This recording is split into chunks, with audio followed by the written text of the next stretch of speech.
ಮಕ್ಕಳ ವಿಚಾರದಲ್ಲಿ ಯಾವ ತಂದೆ ತಾಯಂದ್ರು ಕೂಡ ಕಾಂಪ್ರಮೈಸ್ ಆಗಲ್ಲ. ಅವ್ರಿಗೆ ಒಳ್ಳೆ ಊಟ ತಿಂಡಿ ಕೊಡಬೇಕು, ಅವ್ರನ್ನ ಚೆನ್ನಾಗಿ ನೋಡ್ಕೊಳ್ಬೇಕು ಅಂತ ಎಲ್ಲ ಪೋಷಕರ ಆಸೆ ಇರುತ್ತೆ. ಜೊತೆಗೆ ಈಗಿನ ಕಾಲದಲ್ಲಿ ಗಂಡ ಹೆಂಡತಿ ಇಬ್ರು ಕೂಡ ಅರ್ನ್ ಮಾಡ್ತಾ ಇರೋದ್ರಿಂದ ಮಕ್ಕಳನ್ನ ಹೇಗೆ ನೋಡ್ಕೊಳ್ಬೇಕು, ಅವರಿಗೆ ಯಾವ ರೀತಿಯಾದ ಆಹಾರ ಕೊಡಬೇಕು ಅನ್ನೋದು ಎಲ್ಲ ಪೋಷಕರಿಗೂ ಒಂದು ಬಿಗ್ ಕ್ವೆಶ್ಚನ್ ಆಗಿದೆ. ಜೊತೆಗೆ ಮಕ್ಕಳಿಗೆ ಚೆನ್ನಾಗಿ ಊಟ ತಿಂಡಿ ಮಾಡಿ ನಿದ್ದೆ ಮಾಡಿದ್ರೆ ಆರಾಮಾಗಿ ಕೆಲಸ ಮಾಡ್ಕೋಬಹುದು ಅಂತ ಇಂದಿನ ಪೋಷಕರು ಯೋಚನೆ ಮಾಡ್ತಾರೆ. ಮಕ್ಕಳು ಚೆನ್ನಾಗಿ ನಿದ್ದೆ ಮಾಡಬೇಕು ಅಂದ್ರೆ ಅವ್ರಿಗೆ ಒಳ್ಳೆ ಪೋಷಕಾಂಶ ಇರುವಂತಹ ಆಹಾರವನ್ನ ನಾವು ಕೊಡಬೇಕಾಗುತ್ತೆ.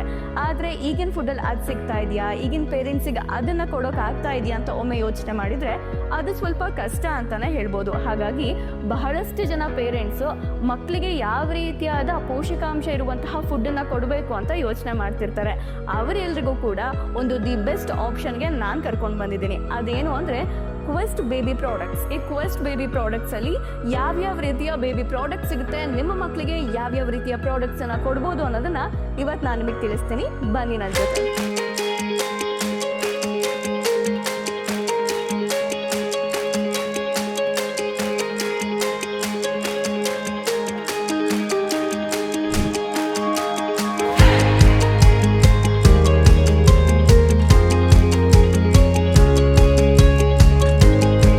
ಸಂಸ್ಥೆಯ ಡೈರೆಕ್ಟರ್ ಆದ ಕೋಟೆ ರಾಮಮೋಹನ್ ಅವರು ನಮ್ಮ ಜೊತೆಗಿದ್ದಾರೆ.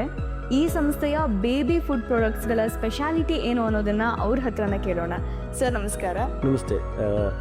ನಾವು ಈ ಕಂಪನಿಯನ್ನು ಸ್ಟಾರ್ಟ್ ಮಾಡಿದ್ದು ಯಾಕೆ ಅಂದರೆ ಸಿಕ್ಕಾಪಟ್ಟ ಮಾಲ್ ನ್ಯೂಟ್ರಿಷನ್ ಇದೆ, ಯಾವಾಗ ಕಮ್ಮಿ ಇದೆ ಅಂತ ಆಗುತ್ತಲ್ಲ ಅವಾಗ ನಾವು ಇದನ್ನು ಮದರ್ಸ್ಗಳಿಗೆ ನಾವು ಅದನ್ನು ಮಕ್ಕಳಿಗೆ ಸಬ್ಸ್ಟಿಟ್ಯೂಟ್ ಆಗಿ ನಾವು ಇದನ್ನು ಕೊಡ್ತೀವಿ. ಎಸ್ಪೆಷಲಿ ಇದರಲ್ಲಿ ಇನ್ಫೆಂಟ್ ಅಂದರೆ ಜಸ್ಟ್ ಬಾರ್ನ್ ಬೇಬೀಸ್ ಅಲ್ಲಿಂದ ಪ್ರಾರಂಭವಾಗಿ ಇದು 0 to 6 months, 6 ತಿಂಗಳಿಂದ 12 ತಿಂಗಳು, 12 ತಿಂಗಳಿಂದ 18 ತಿಂಗಳು, ಆ ಥರ ಸ್ಟೇಜ್ 1, ಸ್ಟೇಜ್ 2, ಸ್ಟೇಜ್ 3 ಅಂತ ಬೇರೆ ಬೇರೆ ಇದರಲ್ಲಿ ನಾವು ಇದನ್ನು ಮಕ್ಕಳಿಗೆ ಥ್ರೂ ಡಾಕ್ಟರ್ ಪ್ರಿಸ್ಕ್ರಿಪ್ಷನನ್ನು ನಾವು ಇದನ್ನು ಕೊಡ್ತಾ ಇದ್ದೀವಿ. ಯಾಕೆಂದರೆ ಈ ಪ್ರಾಡಕ್ಟ್ಗಳಲ್ಲಿ ಒಂದು ನೆಕ್ಟರ್ ಮಿಲ್ ಅಂತ ಇರುತ್ತೆ, ಆಮೇಲೆ ನೆಕ್ಟರ್ ಲ್ಯಾಕ್ ಅಂತ ಇರುತ್ತೆ, ಆಮೇಲೆ ನೆಕ್ಟರ್ LBW ಅಂತ ಇರುತ್ತೆ, ನೆಕ್ಟರ್ LF ಅಂತ ಇರುತ್ತೆ.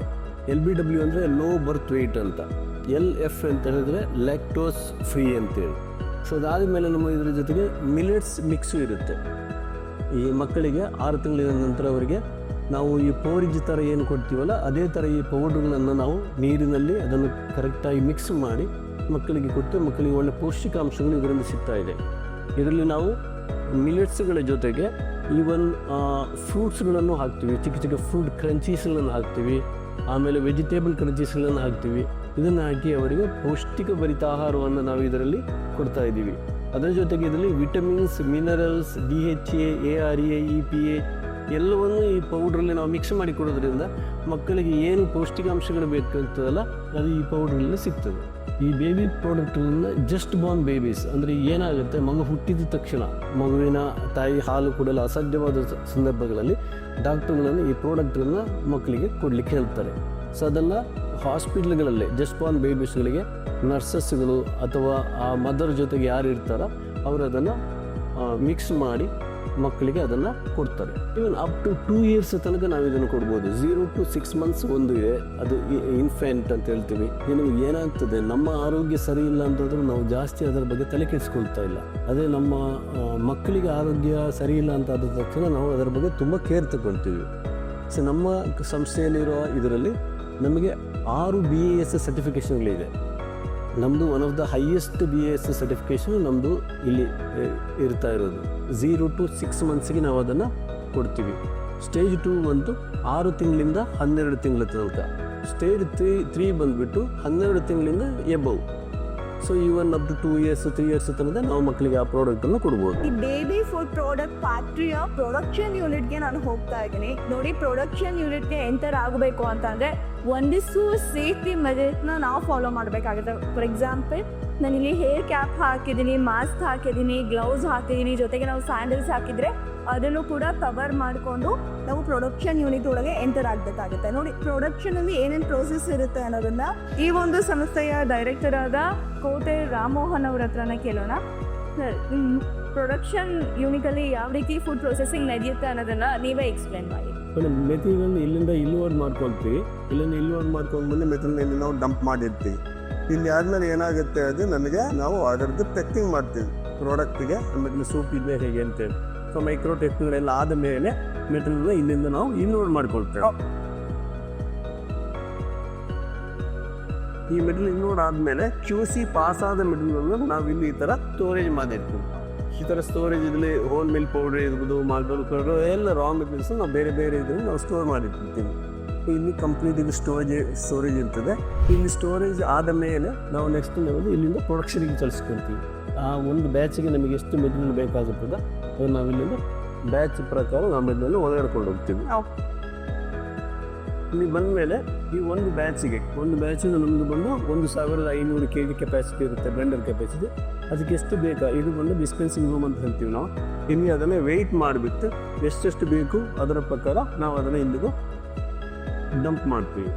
ಡಂಪ್ ಮಾಡಿದ ಮೇಲೆ ಈ ಪ್ರಾಡಕ್ಟ್ ಏನಾಗುತ್ತೆ, ಇಲ್ಲಿಂದ ಬ್ಲೆಂಡರ್ಗೆ ಪಾಸ್ ಆಗುತ್ತೆ. ಕನ್ವೇಯರ್ ಬೆಲ್ಟ್ ಮುಖಾಂತರ ಇದು ಬ್ಲೆಂಡರ್ಗೆ ಪಾಸ್ ಆಗ್ತದೆ. ಇಲ್ಲಿಂದ ನಮ್ದು ಒಳಗಡೆ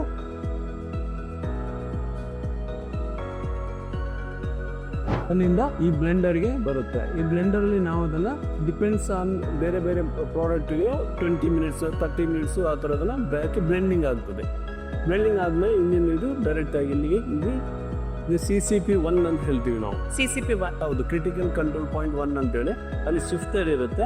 ಸೊ ಅದ್ರ ಏನಾದರೂ ಈಗ ನಮ್ಮದು ಬ್ಯಾಗ್ಗಳದ್ದು ಪೀಸ್ಗಳು ಅಥವಾ ಏನೇ ಇದ್ರು ಸಹ ಅದು ಪಾಸ್ ಆಗ್ತದೆ. ಫಿಲ್ಟರ್ ಆಗಿ ಮಿಕ್ಕಿದ ಪೌಡರ್ ಬಂದು ಇದರಲ್ಲಿ ಉಳ್ಕೊಂಡ್ಬಿಡುತ್ತೆ. ಸರ್ ಬ್ಲೆಂಡಿಂಗ್ ಆಗುತ್ತೆ ಅಂತ ನೀವು ಹೇಳಿದ್ರ, ಅದು ಒಂದೊಂದು ಪ್ರಾಡಕ್ಟ್ನ ನಾವು ಇಷ್ಟೇ ಮಿನಿಟ್ಸ್ ಬ್ಲೆಂಡ್ ಮಾಡಬೇಕು.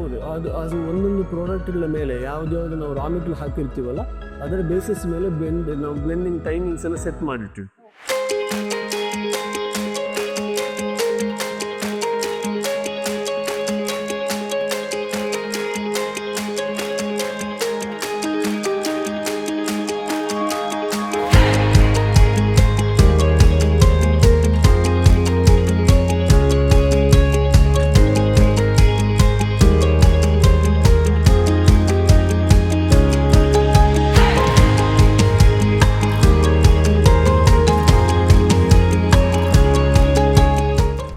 ಅಲ್ಲಿ ನಾವು ಮೆಟೀರಿಯಲನ್ನು ಅಲ್ಲಿ ಏನು ಹಪ್ಪಲ್ಲಿ ಹಾಕಿರ್ತೀವಲ್ಲ ಅದು ಇಲ್ಲಿಗೆ ಬ್ಲೆಂಡರ್ಗೆ ಕನ್ವೇಯರ್ ಬೆಲ್ಟ್ ಥರ ಬಂದಿರುತ್ತೆ. ಇಲ್ಲಿ ಇದು ಬ್ಲೆಂಡ್ ಆಗುತ್ತೆ. ಡಿಪೆಂಡ್ಸ್ ಆನ್ ಯಾವ ಪ್ರಾಡಕ್ಟ್ ನಾವು ಮ್ಯಾನುಫ್ಯಾಕ್ಚರ್ ಮಾಡ್ತೀವಲ್ಲ ಅದರ ಇದ್ರ ಪ್ರಕಾರ ನಾವಿಲ್ಲಿ ಬ್ಲೆಂಡಿಂಗ್ ಟೈಮಿಂಗ್ ಶೆಡ್ಯೂಲ್ ಆಗಿರುತ್ತೆ. ಇಲ್ಲಿ ಬ್ಲೆಂಡಿಂಗ್ ಆದಮೇಲೆ ಇದು ಕನ್ವೇಯರ್ಲಿ ಪುನಃ ಇಲ್ಲಿಗೆ ಹಾಪರಿಗೆ ಬಂದು ಬಿಡಬೇಕು. ಅದರ ಮಧ್ಯೆ ನಾವೇನು ಮಾಡ್ತೀವಿ, ಇಲ್ಲಿಂದ ಸ್ಯಾಂಪಲ್ ತೆಗಿತೀವಿ. ಈ ಸ್ಯಾಂಪಲ್ ತೆಗೆದುಬಿಟ್ಟು ಆ ಸ್ಯಾಂಪಲ್ QC ಚೆಕಿಂಗ್ ಹೊರಟೋಗ್ಬಿಡುತ್ತೆ. 2ನೇ ರೌಂಡ್ QC ಚೆಕಿಂಗ್ ಆಗುತ್ತೆ. First raw material QC checking ಆಗುತ್ತೆ. ನೆಕ್ಸ್ಟ್ ಇಲ್ಲಿ 2ನೇ ರೌಂಡ್ QC ಚೆಕಿಂಗ್ ಬ್ಲೆಂಡಿಂಗ್ ಆದಮೇಲೆ ಕರೆಕ್ಟ್ ಅದು ಮಿಕ್ಸ್ ಆಗಿದೆಯಾ, ಏನು ಪ್ರಪೋರ್ಷನಲ್ ಇದೆ ಅಂತ. ಇನ್ನು ಇದು CCP 1 ಅಂತ ಹೇಳ್ತೀವಿ, ಕ್ರಿಟಿಕಲ್ ಕಂಟ್ರೋಲ್ ಪಾಯಿಂಟ್ 1 ಅಂತ. ಕ್ರಿಟಿಕಲ್ ಕಂಟ್ರೋಲ್ ಪಾಯಿಂಟ್ ಏನಿರುತ್ತೆ, ಬೈ ಮಿಸ್ ಆಗಿ ಏನಾದರೂ ಪಾರ್ಟಿಕಲ್ಸ್ ಏನಾದರೂ ಬಂದಿದ್ದರೆ ಅದು ಇಲ್ಲಿ ಸುತ್ತರಲ್ಲಿ ಫಿಲ್ಟರ್ ಆಗಿಬಿಡುತ್ತೆ. ಅಲ್ಲಿ ಇದು ಹಾಪರ್ಗೆ ಬರುತ್ತೆ. ಇನ್ನು ಬಂದು ಸ್ಟೋರೇಜ್ ಆಗ್ತದೆ. QC ಅವರು ಅಪ್ರೂವಲ್ ಕೊಟ್ಟ ಮೇಲೆ ನಾವು ಪ್ರೊಡಕ್ಷನಿಗೆ ಹೋಗ್ತೀವಿ. ಪ್ರೊಡಕ್ಷನ್ ಕೆಳಗಡೆ ಇದೆ, ಕೆಳಗಡೆ ಕಂಪ್ಯೂಟರ್ ಪ್ರೊಡಕ್ಷನ್ ಇದೆ. ಪ್ರೊಡಕ್ಷನ್ ಕೆಳಗಡೆ ಹೌದು. ಓಕೆ ಸರ್, ಅಲ್ಲೋ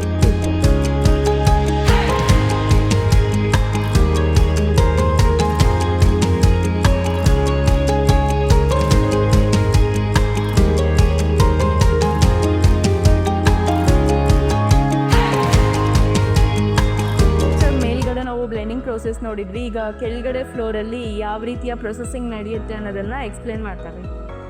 ಈಗ ಅಲ್ಲಿ QC ಅಪ್ರೂವಲ್ ಅವರು ಕೊಟ್ಟ ಮೇಲೆ ಏನು ಮಾಡುತ್ತೆ, ಅಲ್ಲಿಂದ ಬ್ಲೆಂಡರಿಂದ ಮೆಟೀರಿಯಲ್ ಕೆಳಗಡೆ ಬರುತ್ತೆ. ಮಿಶ್ರಣ ಬಂದ ಮೆಟೀರಿಯಲ್ ಇಲ್ಲಿ ಪ್ಯಾಕಿಂಗ್ ಪೌಚ್ ಪ್ಯಾಕಿಂಗ್ ಆಗಿಬಿಟ್ಟು ಇನ್ನಿಂದ ನಾವು ಅದನ್ನು ಸ್ಟೋರ್ ಮಾಡಿ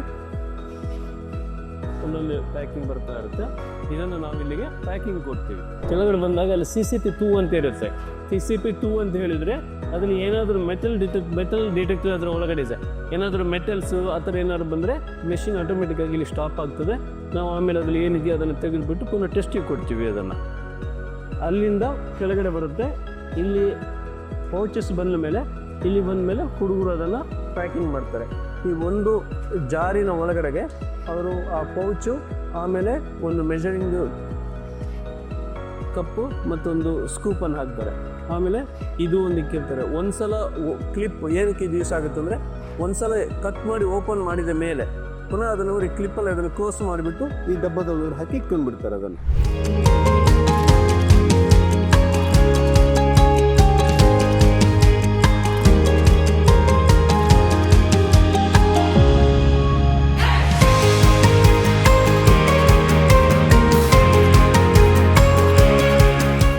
ಕೋಡಿಂಗ್ ಆದಮೇಲೆ ಇಲ್ಲಿಂದ ಪ್ರಾಡಕ್ಟನ್ನು ಕಲೆಕ್ಟ್ ಮಾಡ್ಕೊಂಡು ಡಬ್ಬದಲ್ಲಿ ಹಾಕಿಬಿಟ್ಟು ಕೊರಗಟೆಡ್ ಬಾಕ್ಸನ್ನು ಇಲ್ಲಿ ತರ್ತೀವಿ. ಇಲ್ಲಿಂದ ಕೊರಗಟೆಡ್ ಬಾಕ್ಸ್ ಅದು ಟೇಪ್ ಹಾಕಿಬಿಟ್ಟು ಟೇಪ್ ಆಗ್ತದೆ. ಟೇಪ್ ಆದಮೇಲೆ ಇದು ಫೈನಲ್ ಪ್ರಾಡಕ್ಟು ಇಲ್ಲಿಂದ ಕನ್ವೇಯರ್ ಬೆಲ್ಟಿಗೆ ಹೋಗಿ ನಮಗೂ ಸ್ಟೋರೇಜ್ ಏರಿಯಾಕ್ಕೆ ಹೊರಟೋಗ್ತದೆ. ಅಲ್ಲಿಂದ ನೆಕ್ಸ್ಟ್ ನಾವು ಸ್ಟೋರೇಜ್ ಮಾಡಿಕೊಂಡು ಡಿಸ್ಪ್ಯಾಚಿಗೆ ಹೊರಟೋಗ್ತೀವಿ.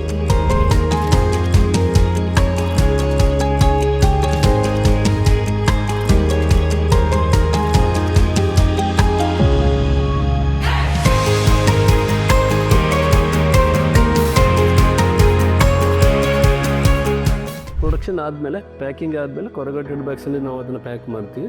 ಪ್ಯಾಕ್ ಮಾಡಿ ತಂದ ಮೇಲೆ ಫೈನಲ್ ಪ್ರಾಡಕ್ಟು ನಾವು ಇಲ್ಲಿ ಸ್ಟೋರೇಜ್ ಮಾಡ್ತೀವಿ. ಇಲ್ಲಿಂದ ನೆಕ್ಸ್ಟ್ ಅದು ಡಿಸ್ಪ್ಯಾಚಿಗೆ ಹೊರಗಡೆ ಹೋಗ್ತದೆ. ನಾವು ಈ ಜಾಗಕ್ಕೆ ಬರುವಾಗ ಇಲ್ಲಿಗೆ ನಾವು ಮಾಸ್ಕು ಆಮೇಲೆ ಗ್ಲೌಸ್ ಏನು ಹಾಕಿರ್ತೀವಿ, ಕ್ಯಾಪು ಇದನ್ನೆಲ್ಲ ನಾವು ರಿಮೂವ್ ಮಾಡ್ತೀವಿ. Okay, thank you sir. Thank you ma'am. ನೋಡಿದ್ರಲ್ವಾ ಈ ಬೇಬಿ ಫುಡ್ ಪ್ರಾಡಕ್ಟ್ಸ್ನ ಯಾವ ರೀತಿ ತಯಾರು ಮಾಡ್ತಾರೆ, ಯಾವ ರೀತಿ ಸೇಫ್ಟಿ ಮೆಜರ್ಸ್ನ ಇವ್ರು ಯೂಸ್ ಮಾಡ್ತಾರೆ ಅಂತ. ಈಗ ಕಂಪ್ಲೀಟಾಗಿ ಎಲ್ಲ ಪ್ರಾಡಕ್ಟ್ಗಳ ಪ್ರೊಸೆಸಿಂಗ್ ಆಗಿದೆ, ಪ್ಯಾಕ್ ಆಗಿದೆ, ಡಿಸ್ಪ್ಯಾಚ್ ಆಗೋಕೆ. ನೋಡಿ, ಯಾವ್ಯಾವ ಮಕ್ಕಳಿಗೆ ತಾಯಿ ಎದೆ ಹಾಲು ಕುಡಿಯೋಕ್ಕಾಗಲ್ಲ ಅಂತ ಸಮಸ್ಯೆ ಇರ್ಬೋದು, ಜೊತೆಗೆ ಹುಟ್ಟುತ್ತಾನೆ ಅಂಡರ್ ವೇಟ್ ಇರ್ತಾರೆ, ಆ ಎಲ್ಲ ಮಕ್ಕಳಿಗೂ ಕೂಡ ಒಳ್ಳೆಯ ಫುಡ್ ಪ್ರಾಡಕ್ಟ್ ಇದಾಗಿದೆ. ಕ್ವೆಸ್ಟ್ ಕಂಪನಿಯ ಈ ಫುಡ್ ಪ್ರಾಡಕ್ಟ್ನ ಯಾರು ಬೇಕಾದರೂ ಕೂಡ ಬಳಸ್ಬೋದು. ಯಾರು ಬೇಕಾದರೂ ಅಂದರೆ ಯಾರ್ಯಾರು ಬ್ಯುಸಿ ಲೈಫಲ್ಲಿ ಇರ್ತಾರೆ, ನಮ್ಮ ಮಕ್ಕಳಿಗೆ ನಾವು ಫುಡ್ ಕೊಡೋಕ್ಕಾಗಲ್ಲ ಅಂತ ಹೇಳಿ ಯಾರ್ಯಾರು ಯೋಚನೆ ಮಾಡ್ತಿರ್ತಾರೆ, ಅವ್ರು ಎಲ್ರಿಗೂ ಕೂಡ ಇದು ಒಂದು ದಿ ಬೆಸ್ಟ್ ಆಪ್ಷನ್ ಆಗಿದೆ. ಇದಾಗಿತ್ತು ಈ ಹೊತ್ತಿನ ವಿಶೇಷ.